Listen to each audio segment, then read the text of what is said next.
নাউজুবিল্লাহ বলবেন না? আপনি কি মুসলমান না? মানে আমরা যারা হানাফি মাযহাব অনুসরণ করি ওদের দৃষ্টিতে আমরা মুসলমানই না।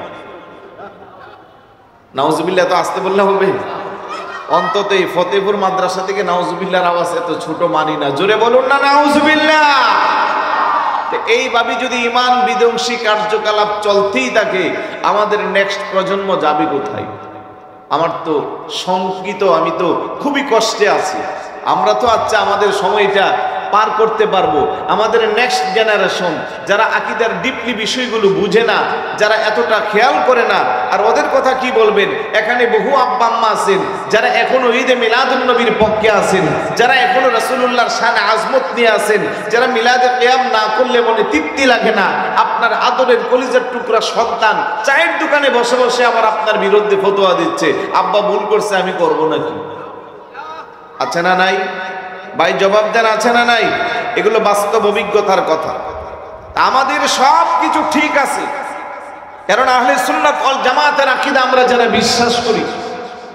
আমি যদি আমার বাবাকে জিজ্ঞেস করি আপনি সুন্নিয়তের আকীদা কোথায় পেয়েছেন, উনি বলবে আমার বাবার কাছ থেকে। ওনার বাবাকে বললে উনি বলবে আমার বাবার কাছ থেকে। আমাদের উস্তাদদেরকে জিজ্ঞাসা করলে আহলে সুন্নাত ওয়াল জামাতের সঠিক এই শিক্ষা যে আমাদেরকে দিচ্ছেন কোথায় পেয়েছেন, আমাদের উস্তাদরা বলবে আমাদের উস্তাদের কাছে পেয়েছি। ওনাদেরকে জিজ্ঞাসা করলে ওনারা বলবে আমাদের উস্তাদের কাছে পেয়েছি। ওনাদেরকে জিজ্ঞাসা করলে উস্তাদের কাছে পেয়েছি। এইভাবে যেতে যেতে মাঝখানে 1450 বছর পার হয়ে যাবে। তারপরে জিজ্ঞাসা করলে বলবে নবীর সাহাবাদের কাছ থেকে শিখেছি। আর সাহাবায়ে কেরামদেরকে জিজ্ঞাসা করলে তারা বলবে সরাসরি পেয়ারা রাসূল থেকে শুনেছি। সুবহানাল্লাহ বলবেন না? তাইলে আমাদেরকে বলতেছে গো বাপ দাদা ভুল করছে। আরে আমরা 100% পিওর, তারপরে ওই প্রশ্ন এই ট্যাগ লাগায়া আমার ইমানদারদের ইমানকে 12টা বাজানোর চেষ্টা চালাচ্ছে। আর যেই ধর্মের কোনো অস্তিত্ব নাই, যারা চন্দ্রের পূজা, যারা সূর্যের পূজা, নিজের বানানো দেবদেবী মূর্তির পূজা করে, ওদেরকে আপনি চাইলেও ওদের পথ থেকে লড়াইতে পারবেন না। ওরা বলবে বাপ দাদার মুখে চুন কালি মালতে পাকবো না। ওরা জানে এটা ভ্রান্ত, তারপরেও সেই রাস্তা থেকে ফেরত আসে না। আর আমরা জানি আমরা সঠিক আছি, কিন্তু আমাদের নেক্সট প্রজন্মকে এখন দূরে সরাইয়া ফেলতেছি। এই জন্য একটু সচেতন থাকতে হবে। শুধু মাদ্রাসা আর নিজে সুন্নি হলে হবে না, পরিবার পরিজনকেও সুন্নি বানাতে হবে। আজকে এই যে এত সুন্দর আয়োজন, উপস্থিতি আরো বেশি হওয়া দরকার।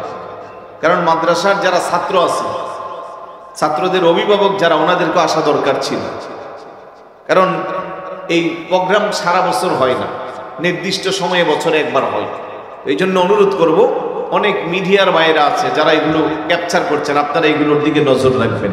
আর কি করবেন, আমাদের মিডিয়াতে একেবারেই আমাদের সীমিত, কারণ আমরা বুস্টিং করতে পারি না, ডলার ইনভেস্ট করতে পারি না।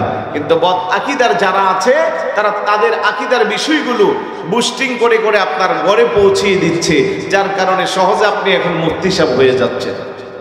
তো এই মুমিনের 2 নম্বর বৈশিষ্ট্যের কথা বলছিলাম। ওয়াইদা তুলিয়াত আলাইহিম আয়াতুহু যাতাতুহুম ঈমানা। মুমিনের 2 নম্বর বৈশিষ্ট্য হলো তার সামনে যখন কোরআন তেলাওয়াত করা হবে, কোরআনের কথাগুলো বলা হবে, তার ঈমানটা বৃদ্ধি পেয়ে যাবে।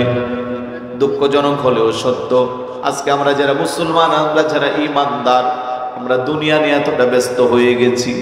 কোরআনের শিক্ষা দেওয়া যেমন আমাদের কাছে অনেক দূরের বিষয় হয়ে গেল, কোরআন তেলাওয়াত করা আমাদের কাছে এখন কষ্টের। কারণ মুসলমান হিসাবে প্রত্যেকের ঘরে কোরআন আছে, কিন্তু গত রমজানে যে পাস করে তার মধ্যে রাখছেন, হয়তো আগামীকাল বা পরশু